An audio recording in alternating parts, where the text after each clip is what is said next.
Hello. तो कैसे सब लोग में बढ़िया होंगे। तो मैं भी बहुत बढ़िया हूँ। अभी मंदिर की ओर जा रहा हूँ। भागवत कथा, जैसे कि पता ही आपको, भागवत कथा चल रही है गाँव में। तो थोड़ा काम में व्यस्त भी है, रोज़ जा नहीं सकते हैं, तो इधर जाना पड़ रहा है थोड़ा काम से। तो आज थोड़ा फ्री हूँ तो मंदिर जा रहा हूँ, तो वो आपको दिखाते हैं मंदिर में।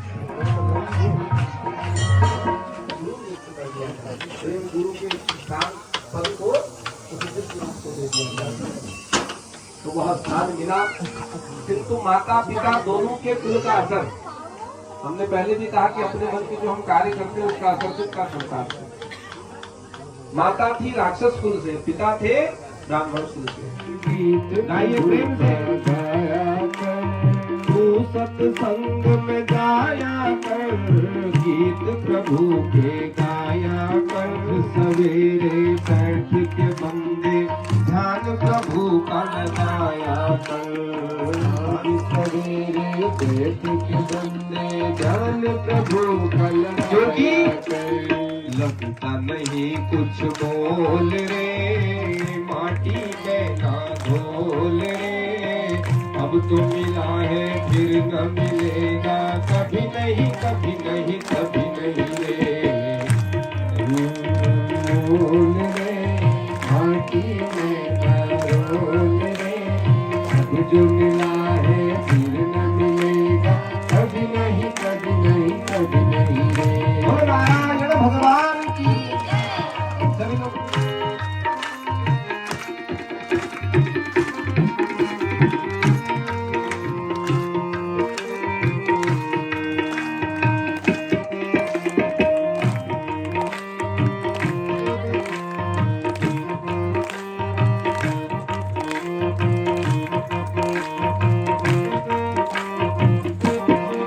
और हम कितना ही अपनी जवानी का अभिमान दिखाएं, लेकिन जब बुढ़ापा आता है ना, सारी अकड़ निकल जाती है। इसीलिए भक्त ने कहा है, तू बुलबुला है पानी का, मत कर गर्व जवानी का। बुलबुला है पानी का, मत कर गर्व जवानी का। नेक कमाई कर ले बंदे, पता नहीं जिंदगानी का। नेक कमाई कर ले बंदे, पता नहीं जिंदगानी। इसीलिए मन की आंखें खोल रे, माटी में ना घोल रे। अभी जो मिला है फिर न मिलेगा, कभी नहीं कभी नहीं कभी नहीं।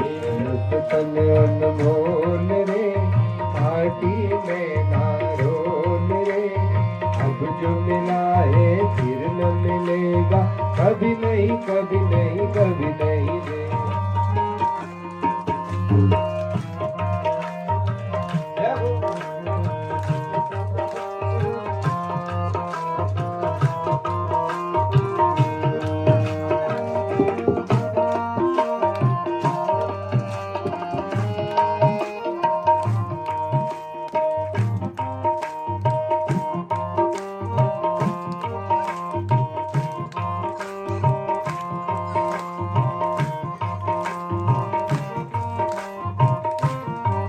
और देखिए, अगर हमारी आशाएं इस संसार से होंगी, हमारी आशाएं संसार से बनी रहती ना, जब तक हमारी आशाएं इस संसार में है, तब तक हमारा कल्याण नहीं हो सकता। क्योंकि यह संसार कैसा है, मतलबी।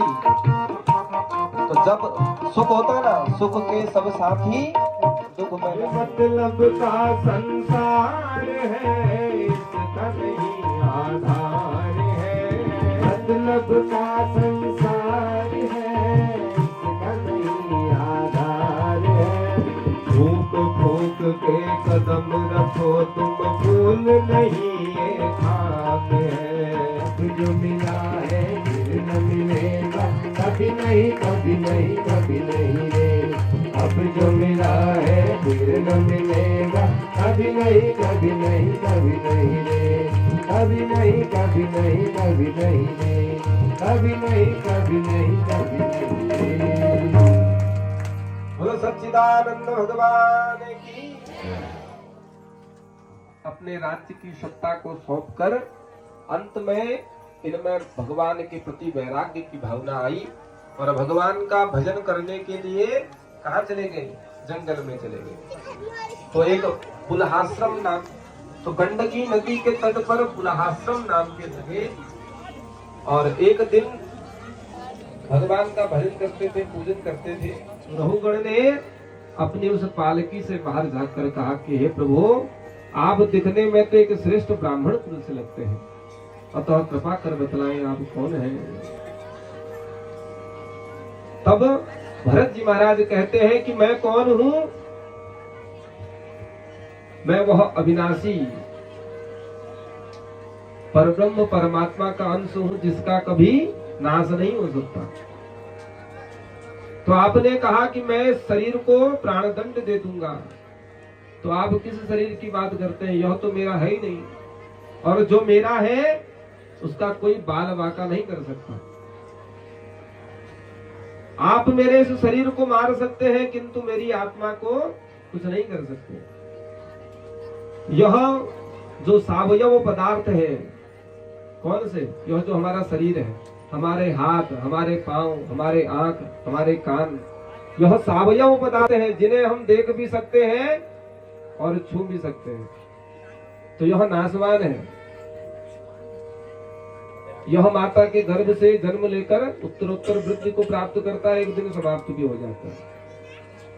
किंतु यह जो निरवयव पदार्थ है, कौन? वह है मेरी आत्मा। तो इस आत्मा का कोई भी बाल न बाका होता उसका, जिसका रक्षक कृपा निधान। तो रहुगण को श्री भरत जी महाराज ने दिव्य ज्ञान दिया और रहुगण का कल्याण हुआ। भरत जी के चरणों में प्रणाम करके अपने किए गए अपराध का प्रायश्चित रहुगण ने किया है। और भरत जी ने पुनः इस भूमंडल पर, भारतवर्ष पर अपने उस दैदीप्यमान ज्ञान के फलस्वरूप सुंदर ज्ञान की गंगा को बहाया। 14 भुवन एक पति होई, भूत दोह तिष्ठई नहीं सोई। तो 14 भुवन है, 7 लोक इस पृथ्वी से ऊपर को है और 7 नीचे। तो यह भूलोक है, इसके ऊपर भूवलोक, फिर स्वर्ग लोक, भूर्भुवः स्वः, फिर मह, जन, तप और सत्य लोक। यह 7 लोग ऊपर को है, और अतल, वितल, सुतल, प्रसातल, महातल और पाताल। तो यह 7 लोग इस पृथ्वी से नीचे को है। तो 14 भुवन है, और इसका जो विस्तार है 50 करोड़ योजन। इस संपूर्ण पृथ्वी भूमंडल का जो विस्तार है, तो एक योजन होता है 13 से 15 किलोमीटर के आसपास। तो 50 करोड़ योजन इस भूमंडल का विस्तार है, जिसमें 7 द्वीप है, 7 समुद्र है, और पृथ्वी से लेकर 99,000 योजन दूर दक्षिण भाग की ओर, दक्षिण दिशा की ओर भगवान ने क्या बनाया है? नरकों की व्यवस्था की है। नरकों का वर्णन किया है। 28 प्रकार के मुख्य नरकों के विषय में बतलाया है। जिस प्रकार आप सुनते ना गरुड़ पुराण आदि में, आपने बहुत से लोगों ने सुना होगा। तो हम जो कर्म करते हैं, जो जस करहि सो तस फल चाखा। तो जैसा हम कर्म करते हैं, तो अच्छा कर्म करते हैं तो कभी उन नरकों में जाना नहीं पड़ता। लेकिन जो नरकों जैसे कर्म करता है, तो वह व्यक्ति अपने कर्म के अनुरूप उन नरकों की यातनाओं को प्राप्त करता है। तो 28 प्रकार के प्रमुख नरकों का वर्णन है। और कहते हैं कि अंधता मिश्र, रौरव, कालसूत्र, शूकर मुख, विशरण आदि भयंकर नरक है। तो जो व्यक्ति दूसरे के धन आदि का हरण करता है, तो वह अंधता मिश्र आदि नरकों की यातनाओं को प्राप्त करता है। तो यम के दूतों के द्वारा भयंकर यातनाएं इन नरकों में मनुष्य को प्राप्त होती है। तो जो पुत्र होकर अपने माता पिता की सेवा नहीं करता, तो पुन्नामक आदि जो नरक है, उन नरकों की यातनाओं को प्राप्त करता है। यज्ञ में पशु बलि देने वाले जो लोग हैं, विशसन नाम के नरक की यातनाओं को, वहां पर जैसे हम काटते हैं ना पशुओं को, वैसे उनको भी काटा जाता है। तो जो जैसा करता है वैसा ही भरता है। तो नरकों का सुंदर प्रसंग है, नरकों की यातनाएं हैं। और उसके पश्चात तो कहते हैं कि इन सभी प्रसंगों को सुनकर परीक्षित जी महाराज जब भयभीत हो गए, तब सुखदेव जी महाराज कहते हैं कि अरे परीक्षित, जो भगवान है तो वह भगवान हर किसी को नरक में नहीं भेजते। भगवान हर किसी को मौका भी देते हैं, अवसर भी देते हैं संभलने का। वह पापी हो तो पापी से पापी को भी भगवान तार देते हैं। परीक्षित जी महाराज कहते हैं कि प्रभु कोई ऐसी कथा बतलाइए। तब सुखदेव जी महाराज कहते हैं कि ऐसा ही एक प्रसंग है। एक समय अजामिल नाम का एक ब्राह्मण था। नाम से वह ब्राह्मण था किंतु काम थे राक्षसों जैसे। और बतलाई, जब कर्म हमारे खराब हो जाए तो फिर कोई नहीं बचा सकता। साक्षात अगर भगवान भी है, गुरु बिन भव निधि तरहि न कोई, जो विरंची शंकर सम होई। तो कहते हैं कि भगवान शंकर भी साक्षात भगवान भी हो तो हमें हमारे उन पाप कर्मों से कोई नहीं बचा सकता महाराज। तो क्या करें, अगर हमसे कुछ कर्म खराब हो जाए तो कम से कम पहले तो जब हमारे कर्म खराब हो तभी समझ जाना चाहिए। अज्ञानतावश अगर हम नहीं समझ पाए तो कहते हैं कि कम से कम अंत समय में प्रायश्चित तो कर ही लेना चाहिए। कम से कम यह तो मान ले कि हमसे गलती हुई। हम मानने को ही कहाँ तैयार है। अगर किसी से कह दो कि तुमने थोड़ा गलत कर दिया तो भूचाल आ जाता है। तो जो अपने किए गए कर्मों का प्रायश्चित करता है तो कभी उसकी गति नहीं होती खराब। तो ऐसा ही एक अजामिल नाम का ब्राह्मण था। तो कर्म इतने बेकार थे कि जीवन में एक भी पुण्य नहीं हो सका। जितने भी पाप कर्म है, दूसरों को मारता, प्रताड़ित करता, लूटता, किसी के धन का, किसी की स्त्री का हरण करता। जैसा खाओ अन्न वैसा पाओ मन, और जैसा पियो पानी वैसी होवे वाणी। जैसा करो संग वैसा चढ़ेगा रंग। तो जैसी संगति होती है उस संगति के अनुरूप ही हमारी रंगत जीवन की होती है। तो कर्म अच्छे नहीं थे तो बुद्धि कहां से अच्छी हो सकती थी। तो कर्म के अनुरूप जो उसकी बुद्धि थी वह बुद्धि भी दूषित हो गई, भ्रष्ट हो गई। और कालांतर में उस अजामिल के 10 पुत्र हुए। एक समय कुछ महात्मा साधु घूमते हुए उस मार्ग से आए तो किसी प्रकार हित चाहने वाले जो महात्मा है, महात्मा ने जब उसकी ऐसी दुर्दशा को देखा, अजामिल की ऐसी स्थिति को देखा कि पाप कर्मों में रत है, सदा उल्टे सुल्टे काम करते रहता है, तो उन महात्मा ने अजामिल से कहा कि अरे पुत्र, एक काम करना, जो तेरी संतान है, सबसे छोटी जो तेरी संतान है, तो अपने सबसे छोटे बेटे का नाम क्या रखना? नारायण रखना। जीवन में कभी अच्छे कर्म नहीं किए, लेकिन न चाहते हुए भी भूल से किसी प्रकार जब कुछ कार्य होता, बेटे को बुलाना होता, तो मुख से अनायास ही भगवान का नाम निकल जाता था। बोलो नारायण भगवान की। इसीलिए कहते हैं कि नाम का भी बड़ा प्रभाव है। समय भी कम है, नहीं तो लंबी व्याख्या भी हो सकती थी। जो आजकल के समय में चल रहा है ना, हमारे नामों का प्रचलन, पहले कितने सुंदर सुंदर नाम होते थे, और आजकल के कलियुगी नाम है, तो इन नामों ने भी हमारा जीवन खराब कर रखा है। वह पहाड़ में कुनी ना, जैसा नाम तसा गुण। तो नाम के अनुरूप गुण हमारे चरित्र में, हमारे जीवन में आते थे। अब नाम ही का पता नहीं है क्या उसका अर्थ है, क्या भावार्थ है, कहां से गुण आते हैं। और एक दिन वह अजामिल धीरे धीरे धीरे अपनी मृत्यु के निकट आया।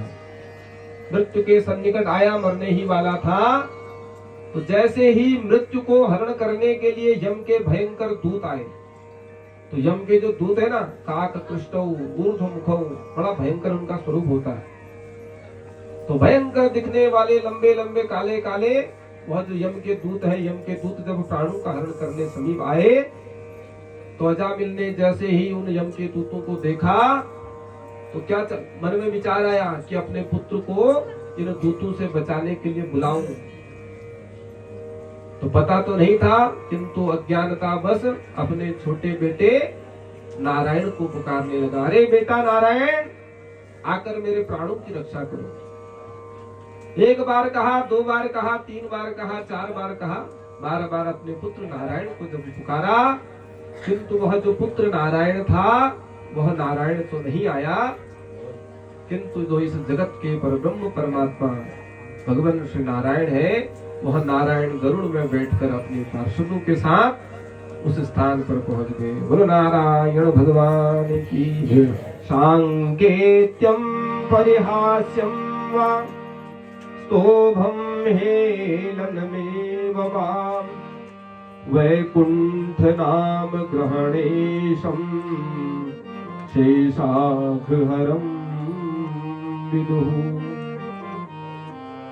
तो बेटा नारायण तो नहीं आया, लेकिन वह जो भगवान परब्रह्म नारायण है, वह नारायण अपने पार्षदों के साथ दिव्य विमान लेकर उस स्थान पर पहुंच गए। तो यम के जो दूत हैं, उन दूतों को जब नारायण के दूतों ने देखा, नारायण के पार्षदों ने देखा, तो कहने लगे, अरे दूतों, तुम क्या करो, अपने यमलोक को वापस चले जाओ। तो यम के दूत कहते हैं कि प्रभु, हम तो अपना कार्य कर रहे हैं, इसने जीवन में इतने पाप किए कि वह यम के दूतों को ही देख सकता था। तो भगवान के पार्षद कहते हैं कि इसने भले ही जीवन में कितने पाप किए हों, लेकिन इससे भूलवश ही सही, लेकिन मरते समय हमारे इष्ट आराध्य भगवान श्री नारायण जी का नाम लिया है, स्मरण किया है। तो सच्चे मन से भगवान को बुलाया। तो जब भगवान को बुलाया है, तो तुम दूतों का क्या काम है, तुम जाओ अपने लोक को। तो आज्ञा पाकर यम के दूत अपने लोक को चले गए, और वह जो अजामिल था, अजामिल भगवान के पार्षदों के साथ भगवान के उत्तम लोक वैकुंठ को वह प्राप्त होगा।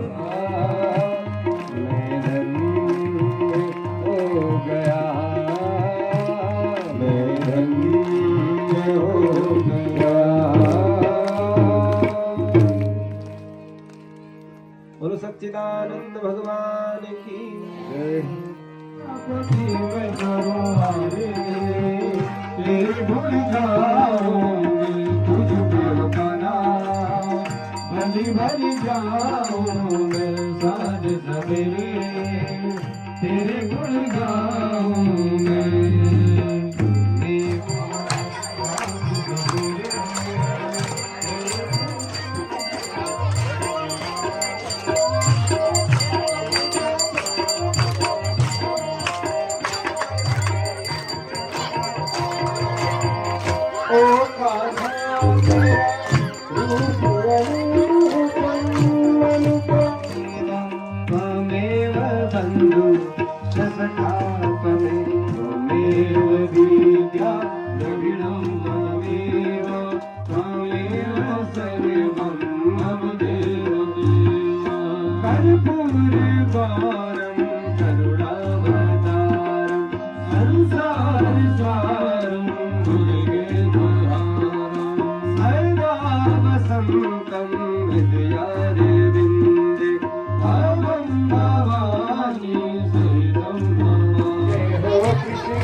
मीठी मीठी मीठी बांसुरी सुराला, कृष्ण जो मेरे घर का बुलाना, कृष्ण जो मेरे घर का बुलाना, कृष्ण जो मेरे घर का बुलाना, कृष्ण जो मेरे घर का बुलाना। माखन मिश्री का जला मेरा दिल में बह जाना, माखन मिश्री का जला मेरा दिल में बह जाना, माखन मिसरी खाए जाला ठंडो पानी पी जाला मखन मिसरी खाए जाला ठंडो पानी पी जाला मीठी मीठी मीठी बांसुरी सुनाला कृष्ण जो कर गए कबुआला कृष्ण जो कर गए कबुआला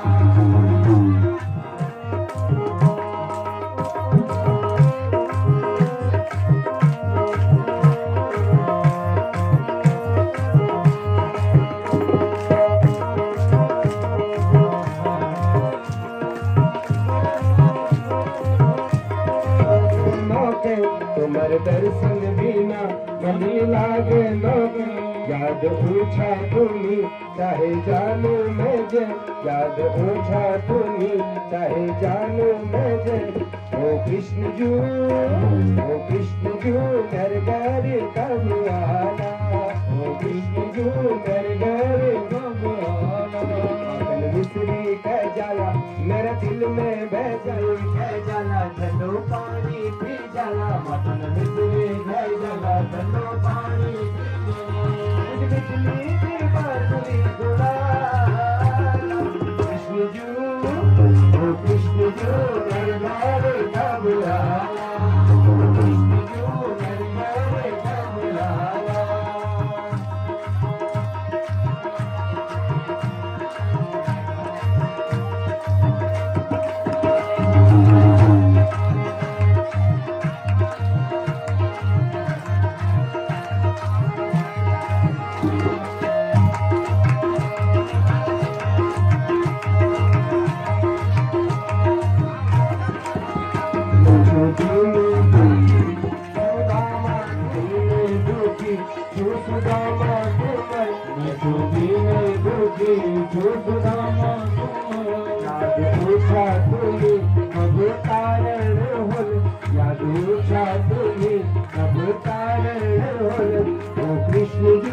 कृष्ण जो मेरे करुआला ओ कृष्ण जो मेरे करुआला ओ कृष्ण जो मेरे करुआला ओ कृष्ण जो मेरे करुआला पापन मिसरी खाए जाला ठंडो पानी पी जाला पापन मिसरी खाए जाला ठंडो पानी पी जाला मेरा दिल में बह जाला मखन मिसरी खाए जाला मेरा दिल में बह जाला मिसरी खाए जाला मीठी मीठी मीठी बांसुरी सुनाला कृष्ण जू ओ कृष्ण जू घर घर कबुआला ओ कृष्ण जू घर घर कबुआला ओ कृष्ण जू घर घर कबुआला ओ कृष्ण जू घर घर कबुआला कबुआला कबुआला कबुआला